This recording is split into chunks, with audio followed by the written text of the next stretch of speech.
va a tener dos partes. En la primera parte vamos a recuperar ese diálogo con Bioy Casares, que es la afirmación de una vida, que está ya como en su momento de sazón y de avanzada madurez. Y en la segunda parte vamos a traer al estudio a una serie de personas que empezaron de nuevo. Había un artículo de Clarín hace unos días que se llamaba La Segunda Oportunidad. Gente que pasó por las peores crisis: drogadicción, anorexia, depresión, alcoholismo, crimen, y sin embargo encontraron el camino de la segunda oportunidad. Este es el contenido del programa de esta noche y de alguna manera, puedo decirlo, a una semana del horror, una afirmación de la vida. En la primera parte, este diálogo con Bioy se pasó ya una vez en el segundo tiempo Argentina-Bulgaria, que era como condenarlo a no ser escuchado por muchísima gente. Es un diálogo enormemente rico, un hombre que va a cumplir 80 años, el otro gran escritor argentino viviente, si lo descontamos a Ernesto Sábato, otra actitud ante la vida, temas muy profundos. Yo he invitado a una mesa de personas de altísimo nivel intelectual y humano para que reciban junto conmigo este mensaje de Bioy Casares, de Adolfo Bioy Casares, y después lo analicen. De manera que en el primer bloque de este programa vamos a pasar 13 minutos de conversación con Bioy Casares y en el próximo bloque 10 minutos. Y después vendrá el análisis de la mesa sobre este mensaje de un hombre que no quiere dar mensajes y sin embargo los da. Yo le propongo que esté muy atento, muy atenta, porque hay oro en lo que van a escuchar. Estamos en Posadas y Schiaffino, en el escritorio, en la casa de Adolfo Bioy Casares, junto con Ernesto Sábato, uno de los dos grandes escritores argentinos vivientes. Vamos a dialogar con él.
Cuando yo venía para acá estaba pensando, bueno, hay dos grandes escritores argentinos vivientes, Sábato y Bioy. Sábato le lleva 3 años. ¿Cuántos años me lleva? Es viejísimo.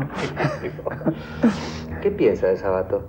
Bueno, es un muy buen amigo y creo que es un bastante buen escritor. ¿Hay un paralelo Borges-Sábato? No, no creo. Para nada. Yo me acuerdo cuando yo era chico, leía las colecciones del Séptimo Círculo que preparaban usted y Borges. Sí, creo que fue una de nuestras mejores obras, porque hay novelas lindísimas, no solamente novelas policiales lindas, novelas lindas. Son libros, fue realmente un trabajo que hicimos con placer. Además están muy bien traducidos. Bueno, eso a veces, no siempre, pero en fin. Eran libros que aún no muy bien traducidos eran espléndidos. Yo le voy a decir una cosa como lector simplemente, ¿no? A mí de Borges lo que más me impresionó fue la poesía. Está bien, a mí me parece que es un gran poeta Borges.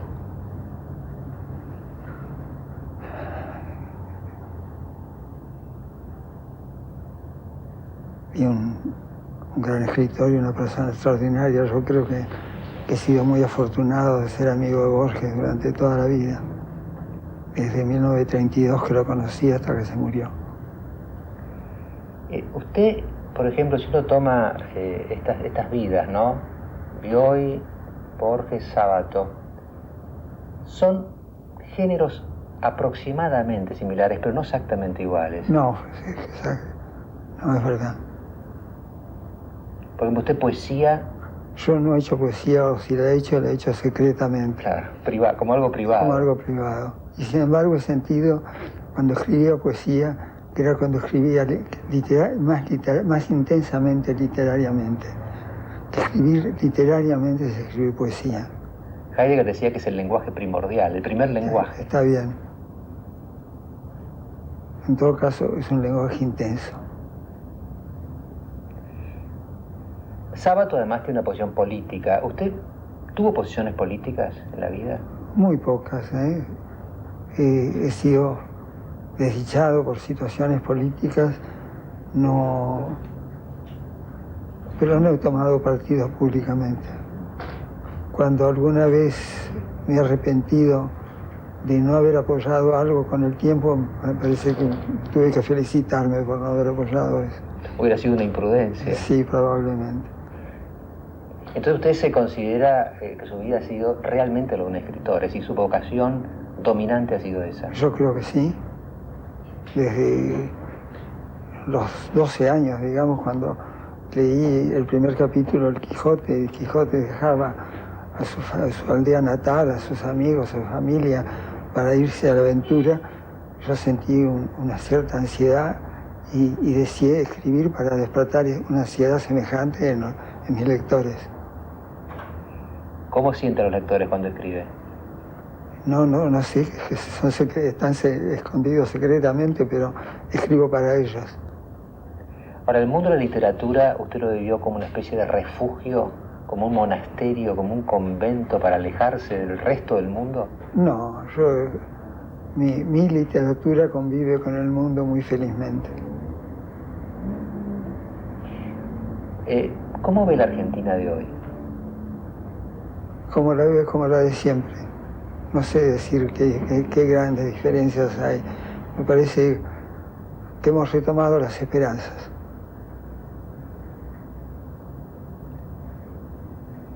Esta casa era de los Ocampo, ¿no es cierto? Sí, de la familia de mi mujer, de la madre de mi mujer.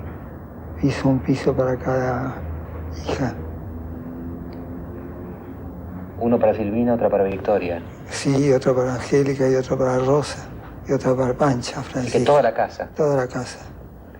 ¿Qué contraste notable hay entre Silvina y Victoria, ¿no? Una sí. Tan reservada, otra tan pública. Sí, tan pública, tan autoritaria. Casi no tenía amigos sino súbditos, Victoria. Silvina era todo lo contrario. Ahora, sin embargo, Silvina, las pocas cosas que uno le conoce escritas son de una altísima calidad. Creo que sí. Yo creo que alguna vez Victoria se sintió triste por pensar que a ella la veían como una directora de una revista y como una editora, y a Silvina como una escritora. Eran dos vocaciones distintas en realidad. Dos vocaciones distintas. Yo diría que Victoria era demasiado impaciente para ser escritora, en cambio Silvina no.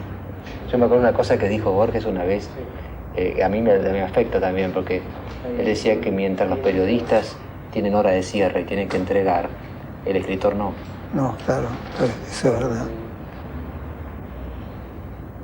No sabemos cuándo tenemos zona de apertura, más bien, la del cierre no llega. ¿Ha habido épocas en su vida que ha sentido que la inspiración faltaba a la cita? No, francamente. Le digo que no. He vivido siempre con una o dos novelas en el futuro y 6 o 7 cuentos. Así que siempre estaba como atrasado. Siempre estoy atrasado. Por fortuna, esa ha sido mi ansiedad y no otra. ¿Y en qué está atrasado ahora? En que tengo, por ejemplo, un cuento que se llama Ovidio y que desde hace más o menos 8 años estoy queriendo escribir y nunca puedo porque no lo puedo redondear, no lo puedo resolver. Ahora tendría que resolverlo, no sé si voy a ser capaz. Hay como una, yo a veces digo, por ejemplo en la crítica literaria, algunos novelistas cuando hablan de sus libros, es como que los personajes estuvieran ahí afuera resistiéndose en cierta forma, ¿no? Sí. Claro, ahora hay dos tipos de escritores, ¿no? Los que tienen, sobre todo, personajes importantes, esos son los novelistas, y nosotros los cuentistas, aunque escribamos novelas, lo que es más importante para nosotros es la trama, el argumento. A mí se me ocurren historias, después las pueblo de personajes. ¿Y el cuento de alguna manera exige ser más corto por el hecho de la trama? No, yo no diría. Uno por una certeza milagrosa sabe cuándo tiene un cuento y cuándo uno tiene una novela. El cuento es una historia más breve, la novela es una historia más larga. Ahora que lo escucho y veo que usted está como... La sensación que tiene uno a veces con los creadores, ¿no? No sé, usted le escucha a Beethoven o a Tchaikovsky y tiene la sensación de que estaban como abrumados por ideas y por... es un don, ¿no? Uno siente... usted se siente abrumado por un don, usted recibió un don. Probablemente sí, pero durante mi primera juventud escribí 6 libros pésimos, así que eso fue una lesión que me hace no estar tan seguro de mi don y poner toda mi capacidad para que las cosas salgan bien. ¿Llegó a publicarlos? Pero desgraciadamente sí, siento que le debo al público una obra buena para justificar todos esos libros malos que les hice leer. A lo mejor estaba en proceso de aprendizaje. Claro, pero llevé el aprendizaje en público. Eso no hay que hacerlo. No creo que haya que hacerlo. Eso quizás es una diferencia entre el mundo, digamos, que usted conoció y yo quizá algo también conocí, y el actual, ¿no? Había una valoración de la privacidad o de la intimidad que hoy parece como desprestigiada, diría yo. Eso es cierto, sí. Estoy de acuerdo con usted. No tiene que señalarme las diferencias y lo voy a conceder. Esa es una diferencia, ¿verdad? Entre Silvina y usted, ¿había una interacción literaria? Es decir, lo que ella escribía, lo que ella estaba pensando, lo que ella estaba pensando. No, antes de publicar, siempre nos hemos dado lo que hemos escrito para que el otro lo leyera y lo probara. Ahora me falta eso. Como me faltan muchas cosas. Sí, quizá yo a veces pienso, ¿no?, que lo más duro de cierta etapa de la vida es lo que se va perdiendo y dejando en el camino, ¿no? Sí, es claro. Es como, yo muchas veces he pensado que la vida es como una columna, una pirámide, con una base ancha que están los amigos de los amigos, los parientes, y al final la cúspide en que está uno solo, esperando un acto que va a ser solo y que uno no decía que llegue. Yo me acuerdo una vez cuando murió el último de mis tíos Grondones, quedaba uno. El otro me dijo, ¿te das cuenta que solo quedo yo? Y bueno, mi familia hoy en día son 3 nietas y yo. ¿3 nietos de usted? Sí. Claro, lo de Silvina fue de alguna manera, en fin, hay cierta lógica, cuando uno vive con otra persona, alguien va a morir primero, ¿no? Sí, es claro. Lo de Marta fue, ¿cómo llamarlo? ¿Cruel? Y yo creo que sí. Fue un golpe que me parecía imposible sobrevivir a ese golpe. ¿Y cómo lo ve? ¿Desde qué enfoque? Porque hay gente cuando recibe golpes muy duros, quieren encontrarle un sentido, otros buscan una justificación providencial. No, para mí no, la vida no tiene sentido, es un azar. Y esa vez el azar fue muy duro conmigo. Yo sigo viviendo porque tengo, en fin, cosas que escribir. Yo creo que ese es el secreto de por qué sigo viviendo. La vocación lo sostiene. Yo creo que sí. ¿Usted llamaría a eso un sentimiento trágico de la vida? No sabe. Es un sentimiento imparcial de la vida. Ahora, hay que ser muy fuerte para vivir así, digamos, una especie de agnosticismo. ¿Usted sería Sí, agnóstico? sí, soy. Es decir, que no sabe. Lo sé. ¿Y no sentía a veces la necesidad de respaldarse en algo? No. A lo mejor hay una soberbia en mí. No lo he pensado, pero puede ser. Una fortaleza. Ojalá. Hoy en día tanta gente, fíjese que en este mundo que vivimos, tanta gente está buscando nuevas formas religiosas, a veces Sí, que vienen cómo de no. Oriente. Sí, los miro con asombro. ¿Por qué se asombra? Porque por lo menos digo que diferentes de mí, yo me arreglo solo.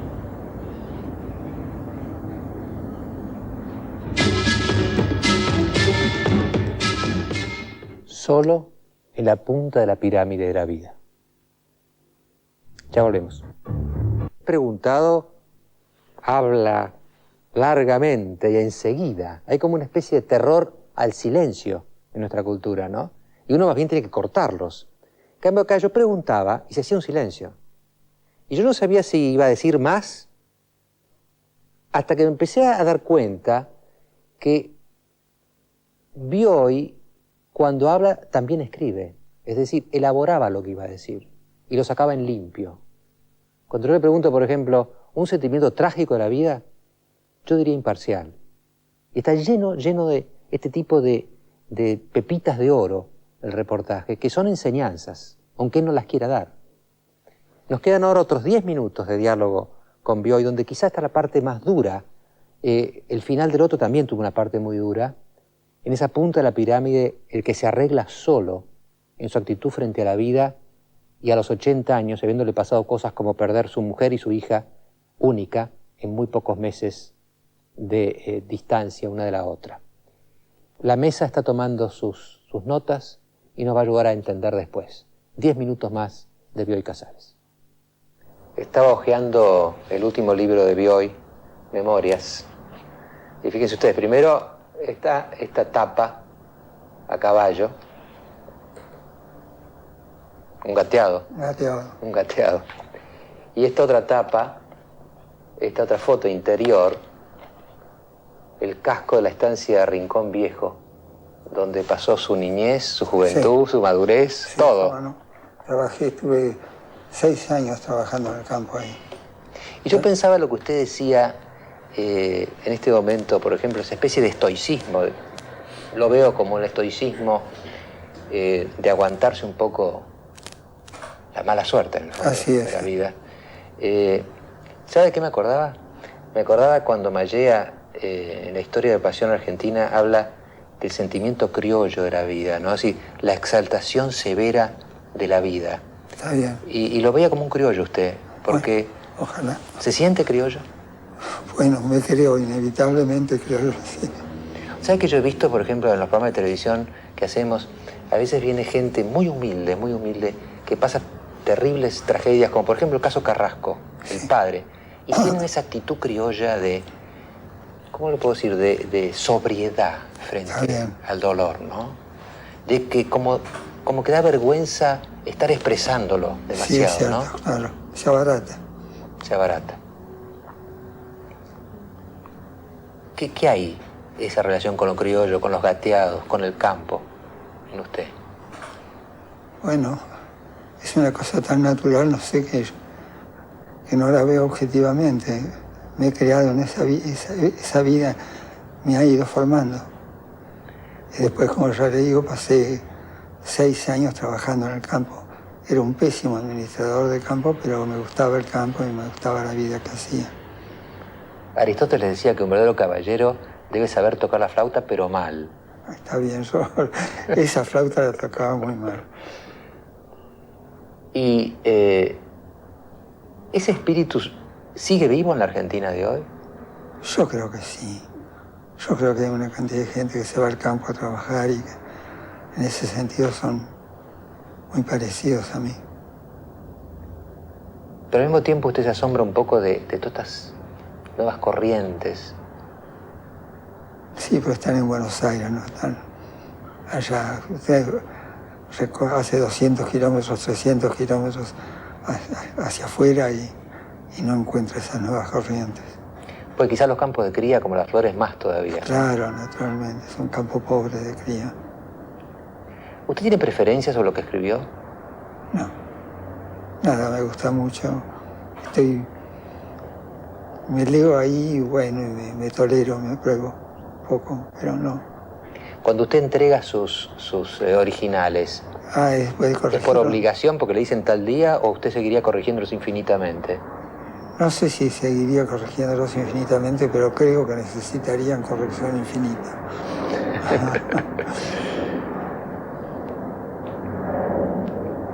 Este es un primer tomo de las memorias. Sí, dentro de unos años aparecerá el segundo y el final. Y el final. Y el final. Abarcando toda la vida. Toda la vida, sí. Si usted tuviera que decirle algo a un escritor joven que lo esté mirando.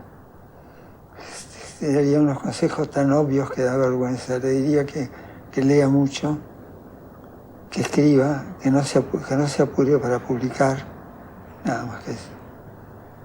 No, hay una frase inglesa, to rush into print, que no sea lo que le haga eso, que no se apure en publicar. Que no corra la imprenta. Que no corra la imprenta, ¿sí? Porque parecería que la primera preocupación que tiene es publicar. Bueno, yo creo que son errores. Bueno, por lo menos no es como Sábato, que se la pasaba incendiando sus manuscritos, ¿no? No, yo no he hecho eso nunca.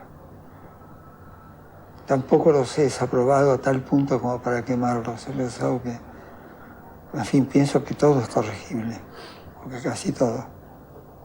¿Siente hoy que vamos a una cultura distinta del libro? Hace poco estuvo Eco por acá, por ejemplo. La idea de que la pantalla, el juego electrónico, la computadora, es como que acotan, limitan el reino del libro. Mire, yo en eso soy optimista. Creo que el libro ya es una cosa incómoda, que para leerlo hay que apartarse de las conversaciones y de los amigos, hay que irse a un rincón a leer. Y si ha resistido todos estos años, resistirá los nuevos embates que le traiga el futuro. Serían como nuevas formas de la tentación, en el fondo. Yo creo que sí. ¿Qué escritores influyeron más en usted? Bueno, a ver, Stendhal, Benjamin Constant, el Dr. Johnson, Boswell, Hume,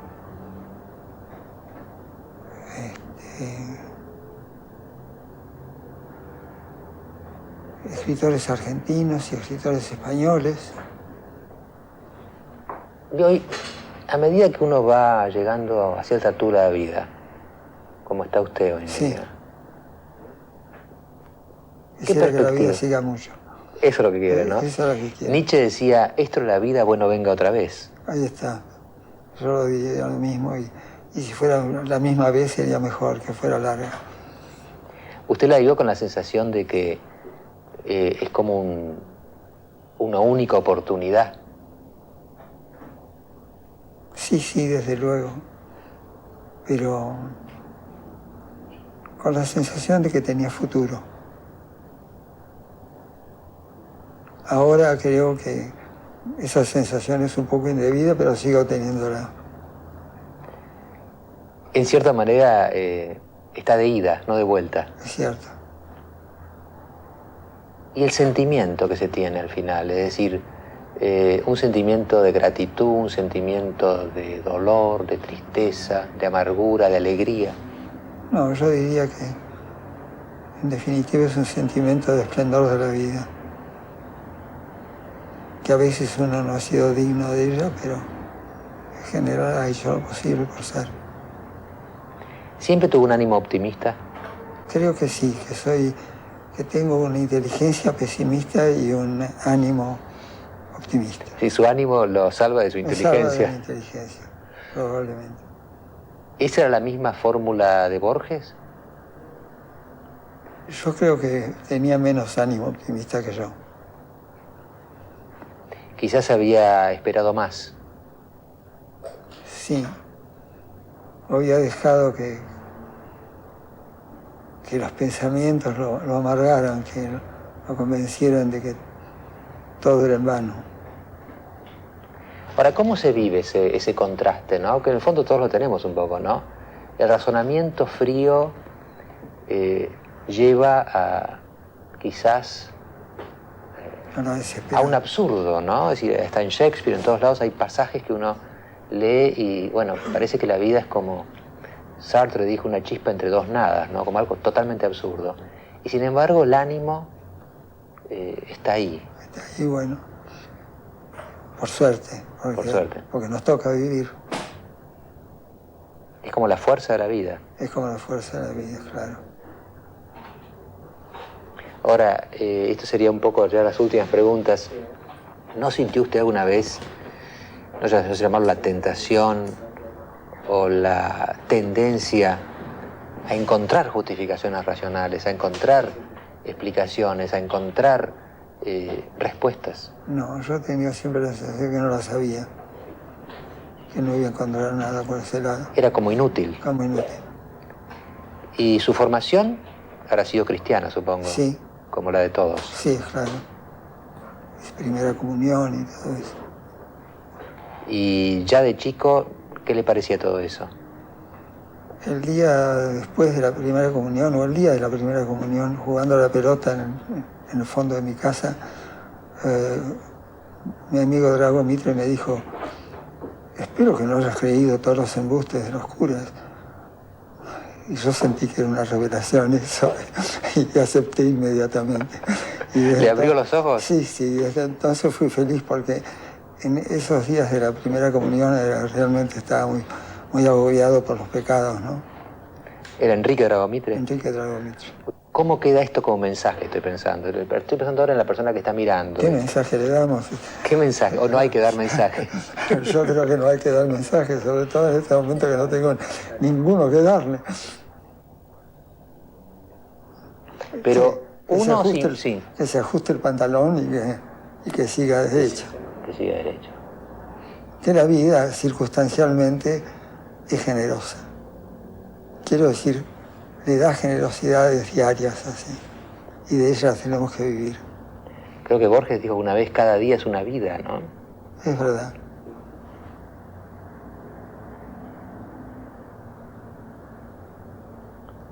Gracias, bien. De nada.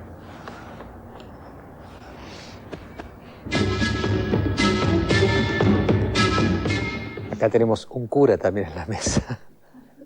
Estamos en el Casareto entre los que van a analizar el mensaje de Bioy, pero yo no sé si usted tiene la misma impresión que yo, ¿no? Qué personalidad. Qué personalidad casi desgarradora, que no tiene ayudas, no quiere ayudas, se arregla solo. ¿Es posible eso? ¿O es un ser excepcional, totalmente distinto de todos nosotros? En el próximo bloque, la discusión sobre el mensaje o sobre el no mensaje de Adolfo Bioy Casares. Estábamos, señor Jorge Casareto, y son fuertes las palabras de Bioy, ¿no? Una especie de revelación a la hora de la comunión, a la cual le fue fiel. Eso, a mí me impresionó mucho todo el reportaje, todo lo que dice, me parece de una austeridad. Yo le decía recién antes de comenzar el programa que he tenido muchos profesores así, son estos hombres de fin de siglo pasado, ¿no? Con esa formación tan estoica, tan austera. Y yo pensaba la diferencia, él el día de su primera comunión tuvo una experiencia muy dura, religiosamente hablando, ¿no? Él habla de la culpa, del sentimiento de culpa, del cual por ahí se sintió librado por una frase de un amigo, ¿no? Y pensaba, como sacerdote, me lleva a una reflexión de cómo transmitimos a veces nosotros el sentimiento de Dios, ¿no? Es decir, por ahí un impacto, una experiencia religiosa mal entendida, cómo puede después... Traumática. Exacto, traumática puede después condicionar por ahí la vida de una persona, ¿no? Pues yo me acuerdo cuando yo era chico, yo tengo un poco menos de años pero igual, cuando yo era chico, toda la meditación del infierno, toda la cosa del pecado, era realmente abrumadora, ¿no? Sí. No, yo tuve una experiencia distinta, ¿no? Yo pensaba, estoy aquí como aquel que se creyó todos los embustes de los curas, ¿no es cierto? ¿Usted se creyó no solamente tanto? no los creí, sino que los predí. Y realmente bueno, para mí fue una experiencia tan feliz la primera comunión, y tuve esa sensación de paternidad de Dios, ese deseo incluso hasta de dar la vida por Cristo, es decir, era una experiencia completamente distinta, ¿no?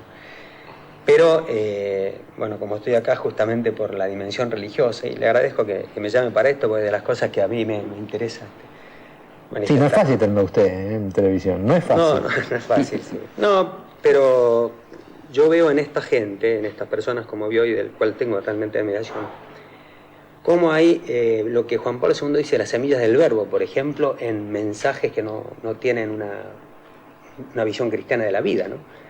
Con este hombre que se dice agnóstico, hay tantas semillas, por ejemplo, la búsqueda del misterio, este sentido estoico de la vida, ¿no es cierto? Ese arremangarse, ¿no es cierto? Apretarse el cinturón y seguir hacia adelante, ¿no es cierto?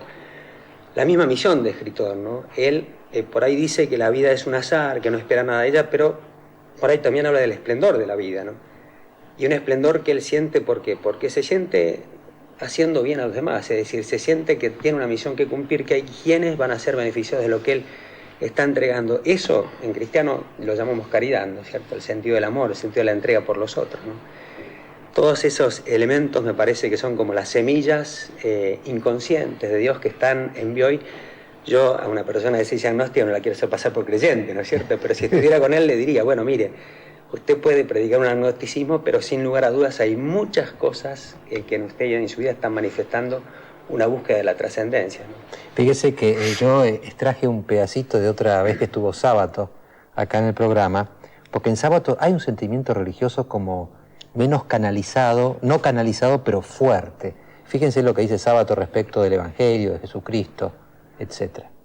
Y creo que en última instancia uno tiene, si uno es cristiano, tiene que remitirse al Evangelio. Ahí está todo. Cuando empiezan los teólogos, será porque yo no soy muy inteligente y la teología es muy difícil, pero ya empiezo a dudar. En cambio, cuando veo que lo que ha sido la figura de Cristo, una figura evidentemente sobrenatural, que es todo lo contrario de lo que habitualmente se considera cristiano en el establishment cristiano. Era un hombre que andaba con analfabetos, pescadores, con prostitutas, con recaudadores de impuestos, y que tiene actos de caridad y de bondad tan asombrosa y una fe tan profunda. Eso es lo que a mí me da fuerzas. Después vienen los teólogos y empiezan a plantear, bueno, ¿cómo es posible que exista Dios si un chiquito puede morir de hambre? Un Dios omnipotente, omnisapiente y bondadoso. Y bueno, ahí vienen esos problemas que son muy graves. Pero creo que en el Evangelio están esas grandes verdades.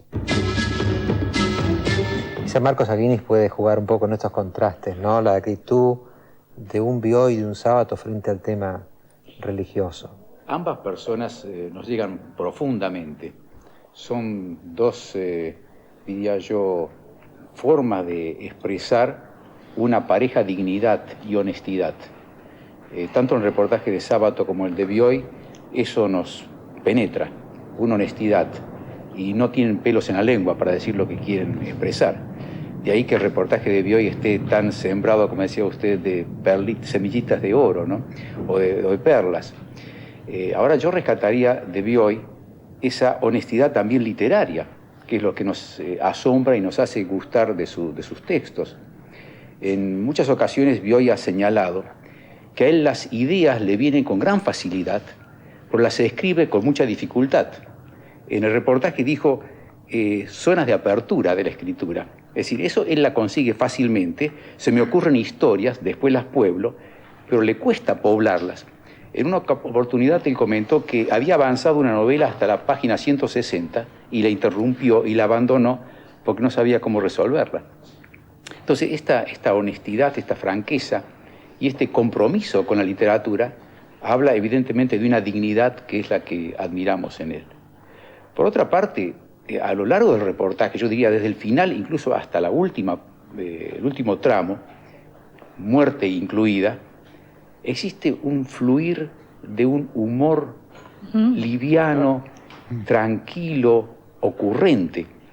Julio Cortázar, con quienes han sido amigos y se admiraban, al extremo de que Bioy escribió un cuento, Cortázar escribió un cuento donde lo incluye a Bioy, decía que Bioy tiene un humor de liviana eficacia.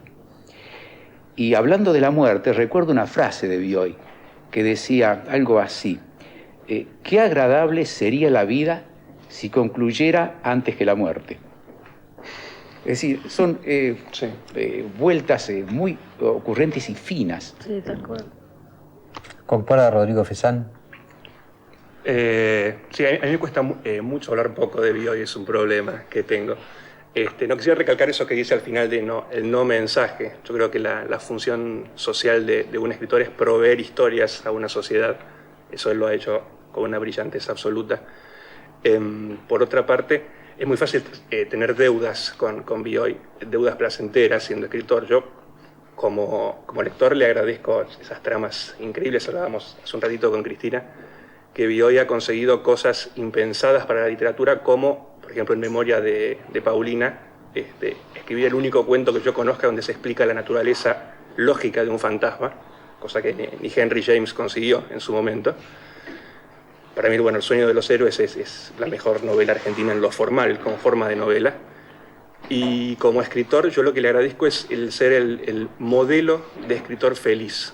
O sea, los escritores argentinos siempre tienden a cierta solemnidad o a cierta escuela del sufrimiento por la literatura.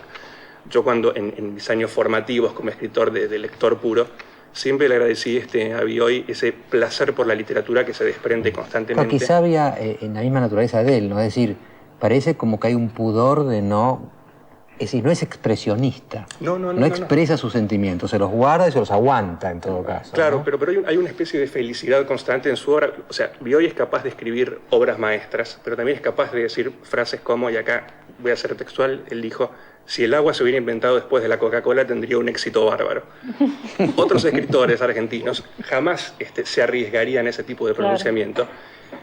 Porque lo considerarían como no digno de ellos. Menor, claro, poco intelectual por ahí. Cristina Bucci es una persona que conoce mucho a Bioy, además tiene un programa de televisión. No conozco tanto. Más Cristina tiene un programa de televisión donde se analizan libros. Sí, Mariano, y quiero decir que estoy muy contenta que un programa como del rating masivo que tiene, esté dando tanto espacio a los escritores y a los libros como está dando con esta nota Bioy, la nota Sábato, el reportaje a ECO, que me pareció excelente.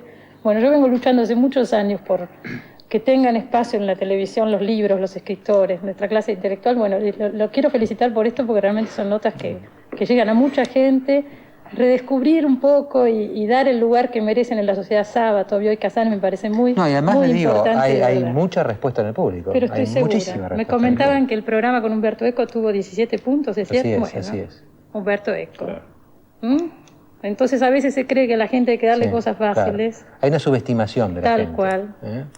Y creo que es un error, y bueno, este tipo de programa lo está constatando, ¿no? Bueno, nos quedan unos minutos en el próximo bloque. No, pero nada, después hacemos hablar de Bioy en el próximo corte, que es el último bloque que dedicamos a Bioy, y con sus conclusiones y cómo corresponde.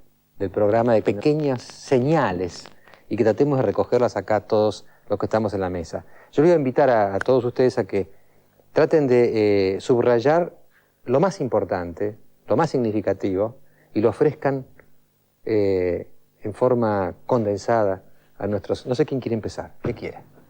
Bueno, se me ocurre que Bioy tiene una clara honestidad, integridad y cortesía proyectada en su literatura. Allí aparece esto. Por ejemplo, él rechaza los primeros 6 libros, porque el séptimo es La invención de Morel. Sin embargo, él reconoce que en La invención de Morel hay tal sobriedad que ningún elemento se dispersa, se aleja del hilo conductor del argumento, al extremo que después criticó él mismo su novela diciendo le falta un poco de vida, porque en la vida hay dispersiones. Y otro hecho que debemos destacar también, donde confluyen el humor, la cortesía y la honestidad de Bioy, es el Diccionario del Argentino Exquisito. Sí. Una obra escrita para burlarse de nuestros abusos del idioma. Pero Bioy es tan educado, tan cortés, que incluso en las ediciones posteriores suprimió algunas palabras. Yo recuerdo una palabra que estaba en su primera edición de 1971, que tiene un valor histórico, felizmente. Por ejemplo, la palabra realizarse, que es una invención argentina.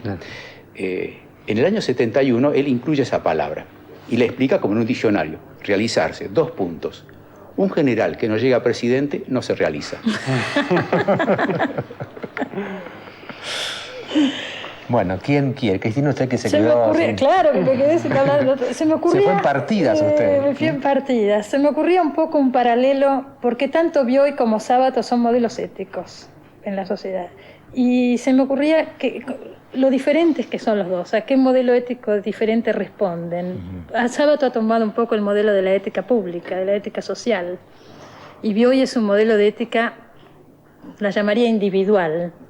Representa, yo lo veía recién, me conmovía mucho esta nota, porque lo veo representar un poco a un tipo de personaje que ya está en extinción, que ya no existe. Con ese pudor, con esa humildad, con ese cuidado del otro, con esa gentileza, ese don de gente, o sea, hasta con ese sentido del humor. Dice cosas profundísimas en un tono liviano, como si no dijera nada. No pontifica en ningún momento. Además se considera a sí mismo un contador de historias. Soy un humilde contador de historias. Sí. Jamás le interesó hacer grandes declaraciones, ni políticas, ni públicas. En un momento dijo en el reportaje, las veces que me arrepentí por no apoyar algo, después hice bien en no haberlo apoyado. Es un escéptico también en ese sentido, ¿no? Y bueno, un poco me hacía acordar algunas cosas de Borges. Creo que Borges es más escéptico que Bioy. Es más escéptico. Le veo como un tono... Más triste. Sí, más triste. Y también más cáustico. Recuerdo que a propósito del diccionario del argentino exquisito, Borges dice, bueno, ahora yo sé que ya no soy más ciego, soy un no vidente. Claro. Burlándose de los abusos del idioma. Claro, bueno, esas gracias que tenía un montón. Rodrigo. A mí la impresión que me da es, siempre desde todas las veces que lo he visto, es la que es un hombre feliz. Creo que su felicidad, más allá de su modestia, está ligada a que yo creo que el ideal de un escritor no es solo incitar a la lectura, sino incitar a nuevas escrituras. En ese sentido yo creo que Bioy ha sido tal vez el más poderoso de los escritores ¿Usted siente argentinos. Que lo incitó a usted? Mi deuda con él es infinita, yo puedo venir todos los jueves acá, no tengo ningún problema, me dan un micro y hablo sobre Bioy. Creo que esa especie de ligereza o de humor o de poder de síntesis, hablábamos, se acerca mucho a la cosa zen, a la sabiduría zen, a un hombre que se ha realizado como en lo suyo, como sin ser un general. Sin ser un general. Sí, y al mismo tiempo siendo mucho más poderoso que un general argentino. Monseñor. Una frase que tomo de lo que dijo, la vida es generosa. Y yo creo que lo puede decir porque le encontró un sentido, ¿no? Bueno, los curas no podemos dejar de caer en la tentación de tirar un mensaje, aunque Bioy no lo quiso hacer, pero me parece que ese es un mensaje muy fuerte que nos ha transmitido. Y pienso en los jóvenes que estén viendo este programa, que muchas veces en este momento uno los ve como carecientes de ideales, ¿no? Yo diría que Bioy les dice, si encuentran un sentido a la vida va a ser generosa con ustedes, ¿no? Es como al revés. Es cuando encuentra un sentido, la vida se abre la generosidad. Ahora usted, como última pregunta, señor, un joven que ve esto, usted desde el punto de vista católico, ¿le parece que recibe una influencia positiva o negativa? Porque también está el tema de los cuentos de los curas, ¿no? Yo por toda esta gente siento admiración en cuanto que son fieles a la verdad que ellos creen que están buscando, ¿no? Yo he tenido, les decía, muchos profesores de este estilo, no sé si siguen existiendo, pero en mi colegio secundario, en la ciudad de Buenos Aires, había mucha gente muy parecida, y yo fui formado por esas personas. Me acuerdo una frase de ingenieros que un profesor me tiró así, y pues yo andaba en el distintivo de la Acción Católica en aquella época, me dijo, mire, de ingenieros dice que la religión es la muleta de los inválidos morales. Era una de esas frases como para dejarlo uno sentado por mucho tiempo. Y sin embargo todo eso fortaleció mi fe, es decir, no veía en esa actitud de ellos más que, bueno, una búsqueda de la verdad. Yo creo que hay que rescatar todo lo que se busque de la verdad en todas las personas. Perdón, tal vez la literatura sea una forma de religión, finalmente. Por lo menos es un meterse en el misterio, ¿no? Es un tratar de buscar la trascendencia. Sí, y además es una forma de entrega a algo. Un cierto intento. Y hoy cumple una función tal vez sacerdotal en difundir el mensaje, ¿no? Es la búsqueda de la verdad y llenar de dignidad y sentido a la existencia. Seguro. Esa es la literatura. Yo creo que no es necesario consentir para admirar. En algunos segundos trato de resumirlos a ellos. Es Una es de Bioy Casares, cosa que se hizo en la mesa, y otra del Bioy que vimos, del Bioy que habló ahí en la pantalla, cosa que también hizo la mesa. Y aquí habría que hacer esta pregunta. Ese Bioy que vimos, que usted vio, que yo vi, que la mesa vio, ¿nos está diciendo algo? Quizá usted ya crea que recibió algo, yo también creo que recibí algo, y en unos segundos entonces, por lo menos mi reflexión, en esta pantalla que volvimos a mirar ahora, es un personaje, me parece a mí, que a mí lo que me recordaba era Nietzsche, es decir, la idea de que la vida está ahí, es como es, a veces absurda, a veces esplendorosa, a veces trágica, y hay que asumirla así, sin agregarle nada, sin usar muletas, sin usar ilusiones, vivirla. Y cuando hay que hacerlo, aguantarla, arreglárselas solo con la vida. Esto me hacía acordar a otro escritor que hay ahora, que es muy importante, se llama Taylor, un canadiense, que dice que todo lo característico de este fin de siglo, él es un hombre de fin de siglo, de principios de siglo, es la búsqueda de la autenticidad. Es decir, que cada uno sea como es, que no se afeite, que no se ponga cosméticos, que no se oculte, que no se disimule detrás de un personaje, de una careta. Es lo que dicen los chicos, careta, no ser careta, ser auténtico, ser lo que uno es. Y en esto por eso la mesa comparaba fuertemente a Sábato y a Bioy. Son distintos, pero son quienes son. Uno los ve y sabe que son ellos, que no hay verso, que no hay disimulo, que honestamente se muestran como son. ¿Y qué muestra este hombre? Dos rasgos me parece interesante. La educación. Yo creo que hay un tema de educación profunda que es no agredir al otro con nuestros estados de ánimo. Ustedes vieron por ahí, se habló de Silvina, de su mujer, de su hija. Él no volcó, se aguantó. Yo creo que hay una cosa profundamente de una educación que dice no cargues al otro con tus estados de ánimo. Decía Adam Smith, ¿no? Si estás demasiado contento y él no, lo abrumás con tu alegría. Si estás demasiado triste y él no, lo tirás para abajo. Respetalo, déjalo. Y el otro rasgo muy parecido a la educación es el humor. Cuando la mesa marcaba mucho el humor de Bioy. Cuando dijo los 6 libros horribles que escribió, tantas cosas que dice así por ahí. Voy a decir cosas banales, no es interesante lo que digo, apenas soy un cuentista. El humor es no tomarse demasiado en serio y no creerse demasiado importante. Yo creo que eso es muy inglés. No te la creas, no te la creas. Y había una frase de Adam Smith, ya que lo recordé, que a mí me impresionó mucho en su momento, en que Adam Smith dice que así como el principio fundamental del cristianismo es amar al prójimo como a sí mismo, el principio fundamental de la naturaleza es no amarse a sí mismo más de lo que lo puede amar el prójimo. Es decir, no enfatizarse, no proyectarse, no adorarse. Ser sobrio, estar en su lugar, guardar su lugar, no exagerar. Y aquí entonces llega mi conclusión final. Cuando uno ve gente como Sábato o como Bioy, gente muy religiosa, gente muy irreligiosa, gente de derecha, gente de izquierda, uno dice, ¿quién tiene la verdad? Y entonces, claro, sería muy pretencioso pretender que un hombre tenga la verdad o una mujer. La vida es más bien como un gran jardín. La verdad está en el jardín. Y acá recuerdo a Nozick, ¿no? Que decía que cada uno de nosotros es una flor distinta y única. Y su misión es florecer. Hoy vimos, hoy aspiramos una flor.